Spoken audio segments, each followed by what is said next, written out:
Welcome.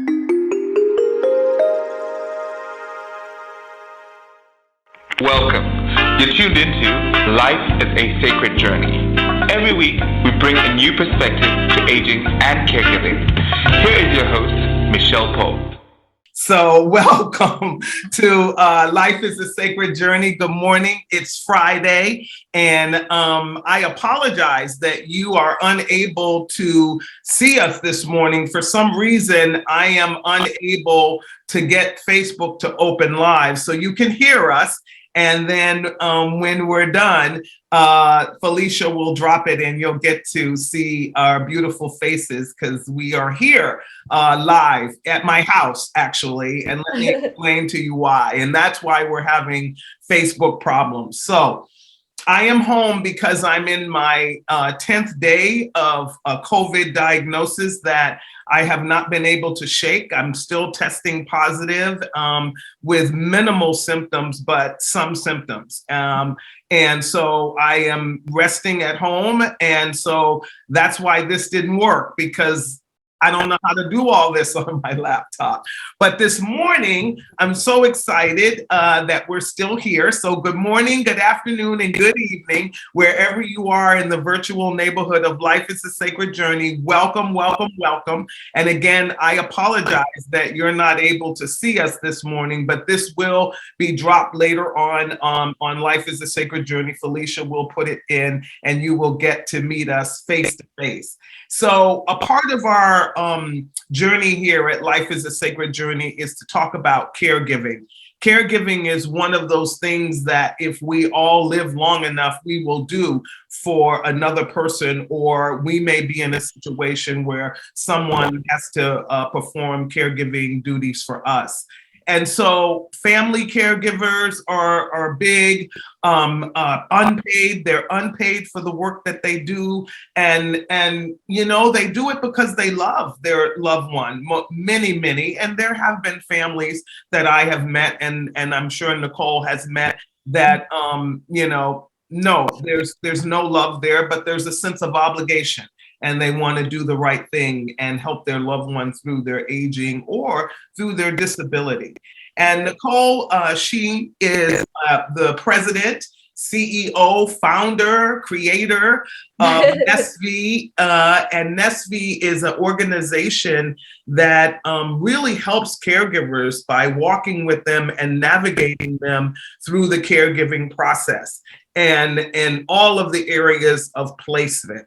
Yes, good morning, everybody. Good morning. I can see you coming up on my phone, and I'm so sorry you can't see us yet, but you will see us later. Come back and make sure that you watch the video, but stay and listen, and you can listen to it just like it's a podcast. Good morning, Nancy. Good morning, Sandy. Good morning, all of you, and welcome to Life is a Sacred Journey. Hit the share button and get more people to come in and listen, even though you can't see. We have a little believe thing up there for you so that you can see that live.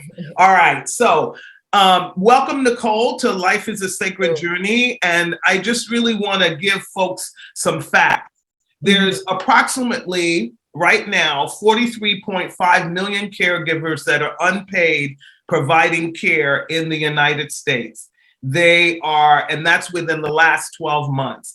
There are also 34.2 million Americans that have provided unpaid care to an adult over the age of 50. So within that early senior into long life, you know, because people are living to be over 100. And the majority of the caregivers are also people who are older themselves. We're beginning to see that shift with the baby boomers like myself that are coming up, the last of the baby boomers that will hit between now and 2030. So the caregivers will be more like millennials coming down the road. But we're looking at so many needs and only so many models of care. And at Nestvy, Nicole, first tell us your story and why you started Nestvy, and then share with us the different, the different models that are out there. I apologize, friends. I still have a scratchy throat. The different models that are out there for people to take advantage of. Okay. So my name is Nicole Shih, and I'm the founder, CEO of Nestvy, Senior Placement and Home Care. So the word Nestvy is a combination word of nest and then savvy. So initially, in the very beginning, we're a placement agency. So we help people find places. So that's where the origin of the name. And I was born and raised in a town in Taiwan, a small town in Taiwan. I was very extremely close to my grandparents. So I always kind of worry about their health and thinking about them. So like my mom's also very into medicine. So since I was young, like my mom always would tell me like different ways to stay healthy. And then I always love like taking care of my grandparents. And I remember when I was in my 5th grade, like my teacher asked me what I wanted to do. I said, I want to open up a nursing home. I want to take care of old people. Oh. And that started very young. I just have this, I was just drawn to like helping seniors because I just felt the love like I have from my grandparents. Yeah. And then different models out there. So most of the caregivers, a lot of time it's just family, family provide cares. Obviously you can hire care, send caregivers to a house, or another way to receive care is you move to a facilities. So is that what the question that you have, like different models? Yeah, so when families come to you though, they're coming because they're looking, are they in the beginning of their journey with their loved one caring for them? And then there's so many models of we have board and care and assisted living and nursing home for a certain level. And then some people will pay for people to come into the home. Do you see anything that any traditional, any of those models, or are people combining them as they're caring for people? Yeah, I think now definitely because caregiver service, it is very expensive. Yeah. And we do see like a spectrum of from very beginning. A lot of time is usually the family doesn't live in this area. Like they need someone to be here to help them. So maybe some early stage, if someone falls frequently or becomes forgetful, like dementia, usually the family, even the physically, they don't need a lot of help, but the family will get involved and hire caregivers. If the family is not around, definitely the early stage will get involved.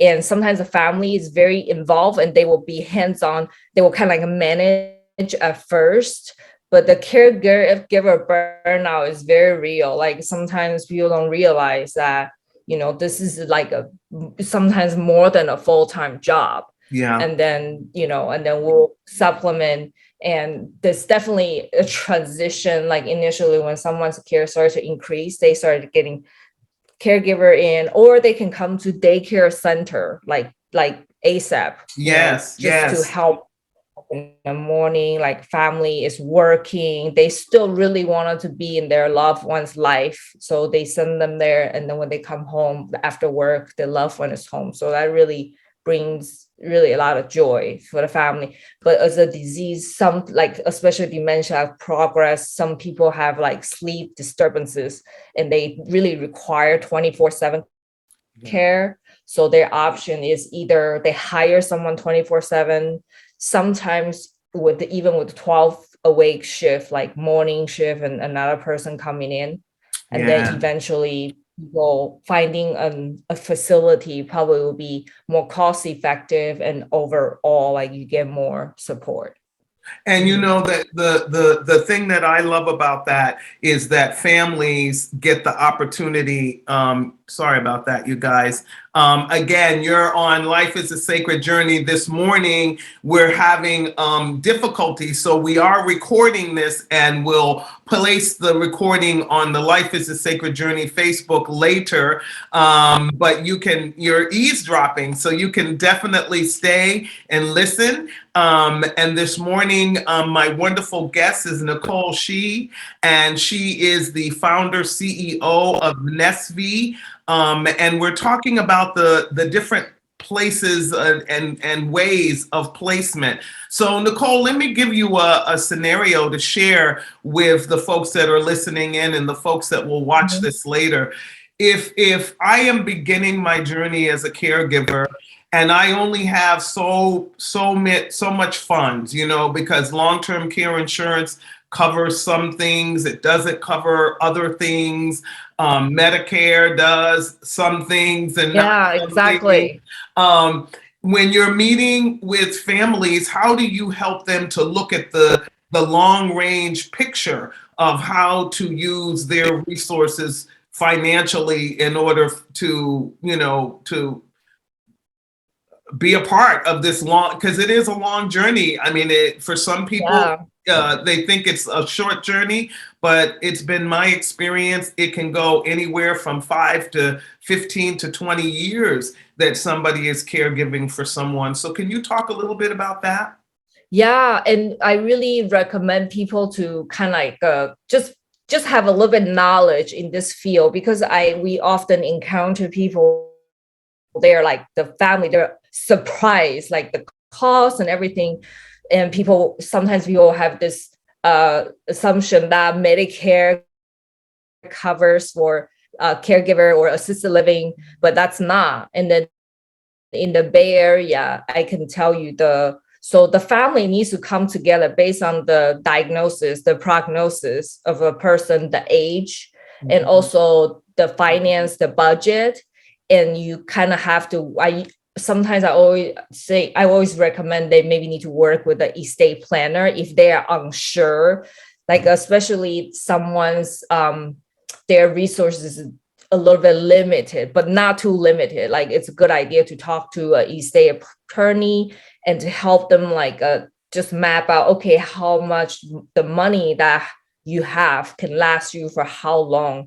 And usually in the Bay Area, the assisted living boarding care starts on average about $4,000. Okay. And I would say for $4,000, $4,500. And if you go towards more like inland Stockton over there, it's slightly cheaper. It gets cheaper. San Jose more expensive. Okay. And caregiver service that usually starts between 30 to 40. Certain area can be higher, like San Francisco. That area sometimes is like, because it's just hard to find caregiver because you need to drive and all that. And the gas is expensive, so it can go up to $50 an hour.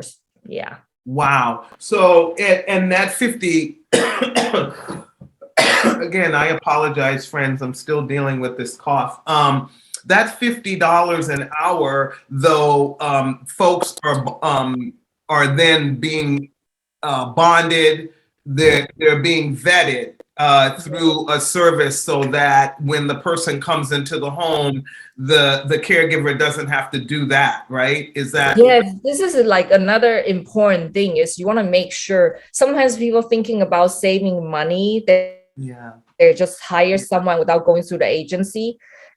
And that's like sometimes very risky, we had a client really wants to save money. She hires someone, ended up her things got stolen. Yes. So that's something you consider when you are hiring someone. You hire someone, you invite someone into your house. So, definitely background check is very, very important. So we always, all our caregiver license bonded and ensure they need to do live scan, basically background check, like they need to pass all the background check in order to be a caregiver. Yeah. And that's so important. That's the state law. Yeah. And you're there's an old saying, penny wise, pound foolish, that if you don't spend a little extra for a caregiver, that not having that person being bonded, not having that person being vetted through live scan, as well as the testimonials that you probably get about caregivers and saying, oh, this person was really great. So you can say, I've had experience with them where they've done a really good job in a different setting. And are they CNAs? Are they certified nursing assistants, home health aides? What is the criteria in which those folks work under?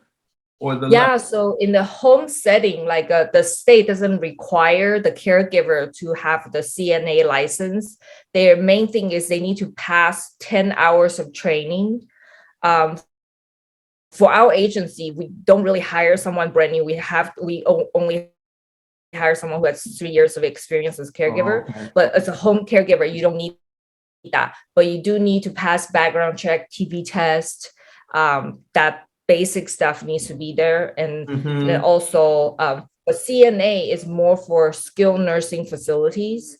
So CNA is like a school they can go to. Usually, I think it's like 12 weeks. And then after 12 weeks, usually they're ready to work for the skilled nursing setting. I think skilled nursing does require CNA in the hospital, but a home setting or assisted living setting, you don't need to. Yeah. And that makes, that's important for folks to understand that there's also skilled folks that can come into the home on different levels that can provide different things. And if you go into the medical health home, then you're talking more about nurses coming in and maybe PT, OT for a minute, but they're not coming in the same way that a in-home provider is coming in. They're coming in for a specialized moment. Yeah, right? Yeah. Home health is it's actually covered by this part is covered by medical insurance, like Medicare or Kaiser. They will authorize skilled professionals, nurses, physical therapists, occupational therapists, speech therapists in to assist someone for their recovery at home. And that's separated from, that's medical, home health. Medical, and, home care is non-medical. We provide personal care from, all the ADL, grooming, dressing, toileting, transferring, showering, all that stuff, to do light housekeeping, like meal preparation, taking someone to run errands, companionship, activities, and do exercise together. Yeah. So this person is separate, this person is engaged with the folks in their activities of daily living, as well as assisting the caregiver in getting folks to maybe their doctor's appointments or to run an errand. And as you said, which I think is important, not every caregiver lives in the same geography as the loved one that they're guiding or being responsible for care. And that's where you come in. You're their eyes in. Yeah. So we have our agency, we hire 2 nurses to oversee all the cases. So we really, I think at this day and age, like care management is so important because healthcare landscape is so complicated. So we wanted to be there for the family, have a professional set of eyes, and it's easier for our nurse managers to communicate with home health nurse on a professional level to execute something more than other agencies can provide. That's what we believe, because now healthcare has become more complicated. Like everyone has, I feel like even on a home care agency or assisted living or daycare, you have to do more than just, what the insurance, what the medical established can provide. We want to provide more. That's right. That's right. And the thing we're moving into as we're looking at Cal-AIM and all of this out there, folks, you're going to start to hear more about it. It's the Medi-Cal system being revisited with managed care. Yeah. And, Nicole and I are looking at ways that we can partner with case management, care management, our PT, our OT, their nurse, our nurse. So you're going to begin to see models where organizations are coming together to ensure that there's no one lost, no one gets missed in the continuum of care, because there's a lot of services out there, but to find them and to figure out how to pay for them and to figure out how they can work together is really takes a lot of work, and a professional even has to rely on their colleagues and others to, figure it all out, PACE models, CEI versus OnLock, and why is OnLock in one area and CEI in one area, and what's that all about, or adult day healthcare, which is now called community-based adult services. What does that really mean? And so Nicole's group figures that all out for you, and then helps to put together a care plan, basically, that fits into the timeline, the trajectory of that disease process or that modality that your loved one is experiencing. But you also walk with the caregiver too. I saw that on your website, that you're really focusing on not just the respite and the care need, but you're also focusing on educating the caregiver. And why is that, Nicole? Oh, yeah, definitely. So caregivers, they need, a professional caregiver, they need like constant training. So to help them kind of like, especially some caregivers, they do have the desire to grow. So we kind of like, by the state law, we have to train them every year, like hygiene, just basic stuff, from basic stuff to more advanced, more tailored towards their client. So when we create a care plan with the family, sit down together with the patient, and then we create a care plan, we have the caregiver to execute the plan. Sometimes there's something like we get feedback, the caregiver is missing. So we educate the caregiver, we do peer training, we do a phone training, we have other more senior caregiver come in to demonstrate something like Hoyer lift, different things to educate the caregiver so they can. I know. The Hoyer lift, it's like everybody's nightmare, because this person, anybody of you that don't know, it looks like a lift like the Coast Guard uses to rescue people off of a sinking ship, and they're dangling in midair as they're coming up. Well, it's similar to that, where the person, it's secure, but you as the individual do not feel secure using it. I've used the Hoyer lift, and it's sort of like, it requires training. Yeah, and then each Hoyer lift has a different model. And then sometimes you know one, but you don't know one. And it gets scary because you're holding on your clients and which one to hook on. You don't want to drop your client, obviously. You just have, definitely. So needs extra training. Like sometimes, even though we don't do medical stuff, but we do train our caregiver how to read medication list. Charge, because we have to be the extra set of eyes, even though we cannot touch the pills, but we need to know maybe something doesn't look right, because drug adverse reaction is very serious. So we also train that. Yeah. And that's a very big one in seniors, because sometimes they take expired drugs or something that really is creating a side effect, and whether or not you are the person administering, you can be observant of all of that and then share that with the doctor and the family. Yes, exactly. Yeah. So all of us we are the set of eyes, like in the home, like see what's going on. Yeah. And so are there levels of engagement that you think are important when the person, I always say to caregivers when I'm training CNAs, it's like not become the kind of friend where you're going to, you have to understand that the relationship has a timeline to it, but become the kind of friend that wants that individual to be engaged in the world, like going on walks, reading to them, and not just leaving them in a space with a television on and thinking that's engagement, because it really isn't. And as people age, the more personal engagement that they have with another individual is life-giving to them. And so when you're doing your trainings, are you looking at that holistic approach as well as the other things that you already talked about? Yeah, definitely. When we do our intake to create our care plan, we ask the client and their loved one like what they used to like to do or what they like to do. So some people say, oh, I love cooking, but now because my arthritis or because I'm in wheelchair, I can't cook.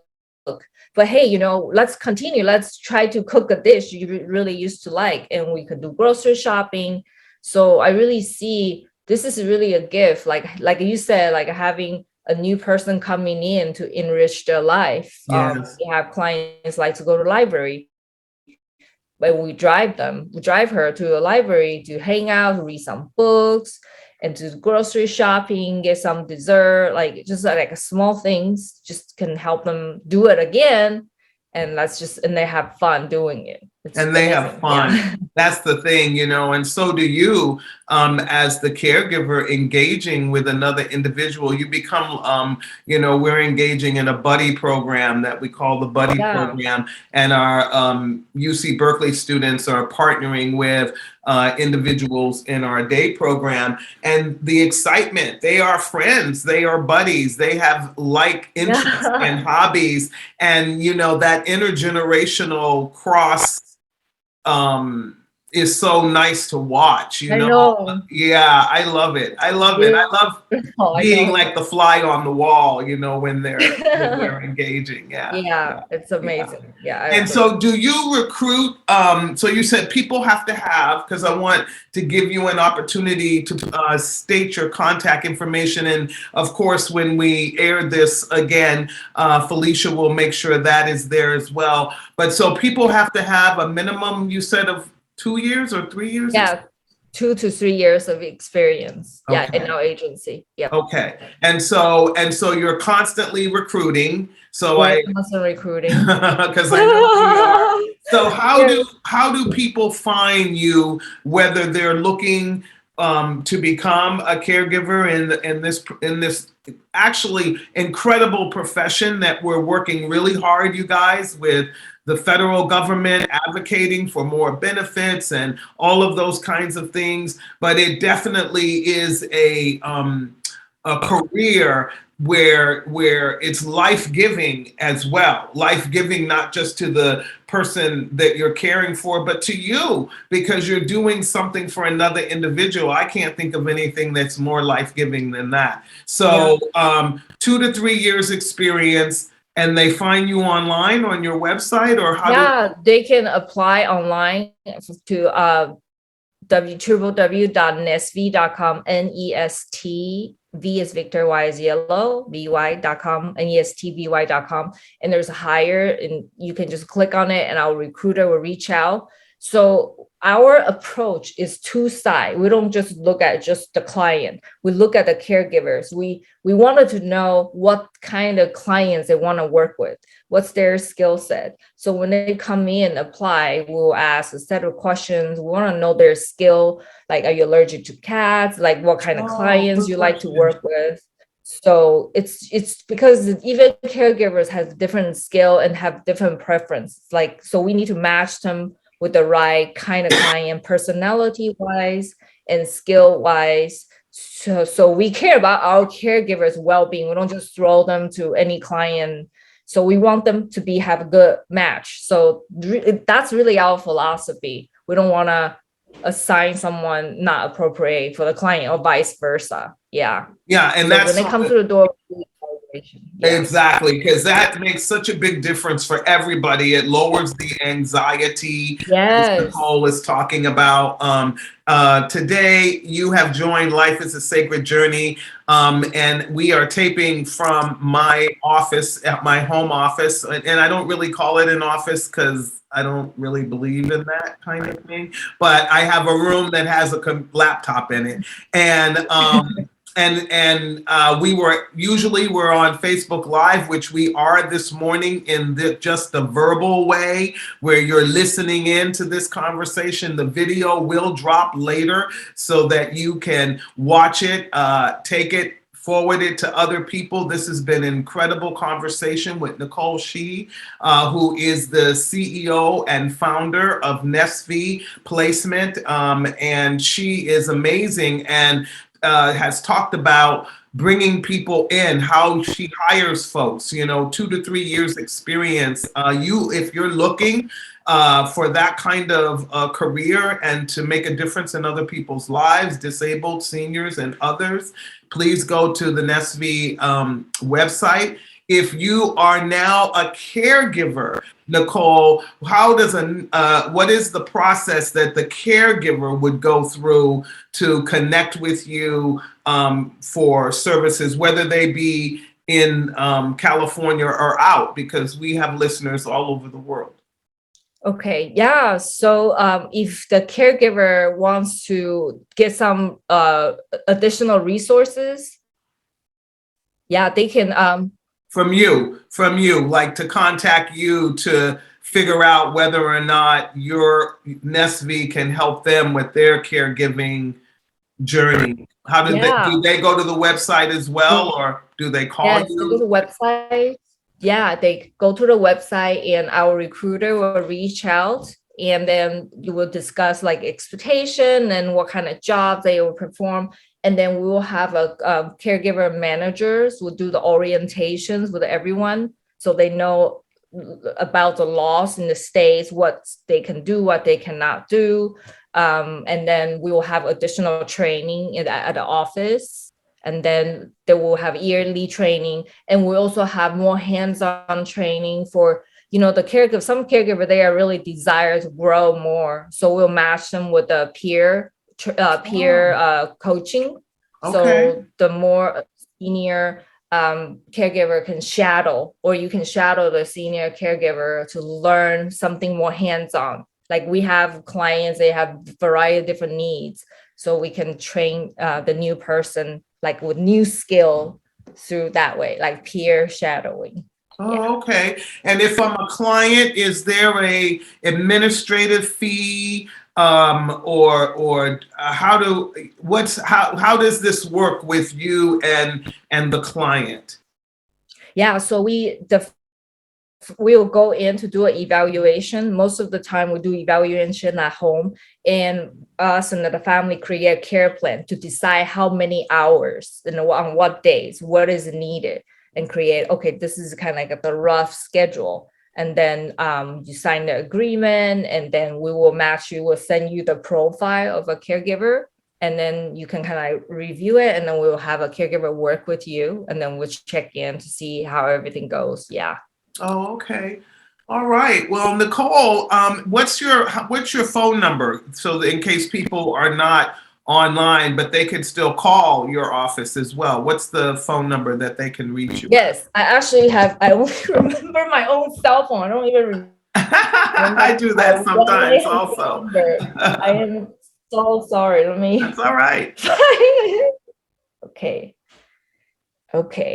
Our number is 1-800-570-7874. 1-800-570-7874. All right. All right, my friends, you have been a part of our incredible morning here at Life is a Sacred Journey. Nicole Shih is the owner, CEO, founder, creator of Nestvy Placement.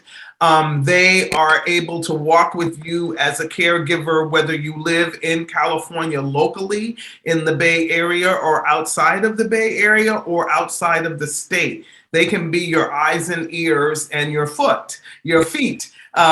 For caring for the person that you love, and they will walk with you. So there's an assessment process. They match your loved one up. They also will walk with you through that process to placement and beyond. So helping you find hospice even when you get to that place. So once you're a part of the Nestvy family, you'll have somebody walking with you through every stage of the caregiving. So I think that is one of the philosophies and missions that Nicole brings to this line of business, and what I read on her website. So Nicole, is there any last words that you would like to share with our audience? And then we'll wrap it up so that we can send the video out to everybody. I love it. I just say, yes. Stay positive, and and then we are on a journey together, we are here, like us in this community helping you guys. You can always reach out. I always tell the family, just reach out. Like our advice costs zero, Yes. You can always give yes. Advice costs zero. Wow. I love that.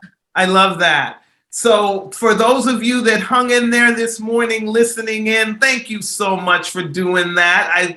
I think you saw my little Believe pencil holder this whole time. And so in a few minutes, or give Felicia a few minutes, and she will put this video together and drop it into Facebook and the other places where Life is a Sacred Journey comes. Again, I apologize, but I am home with COVID and do not have all the things that I have in my office studio available to me in my home, thankfully. I don't want to do that ever. But hang in there, everybody. Please, please wear your mask. I got COVID because I was in an environment where people were not wearing their mask. And that is the reason that I am 10 days in with a positive COVID test and still symptoms. We don't have to do this. We can end this. It will not morph if it has no one to attack. So the new variants are coming because we have people that are not protected. So be safe out there. Have a wonderful weekend. Nicole, hang on, and thank you for joining us on Life is a Sacred Journey. And to all of you who listened in this morning, I love you. You are diehard fans, and I appreciate you so much. I hope that you have a good weekend. Go hug a tree. Pet a dog. I haven't been petting Daisy because of COVID. I was advised not to. So she's mad at me. And but go out and hug a tree, hug a dog, pet your cat. Nicole, thank you and the Nestvy staff for everything that you're doing to help caregivers out there in the greater community. We are all in this together, and we are our brother and sister's keeper. So hold on, and I will say goodbye to the folks on the phone, and have a good day, everybody.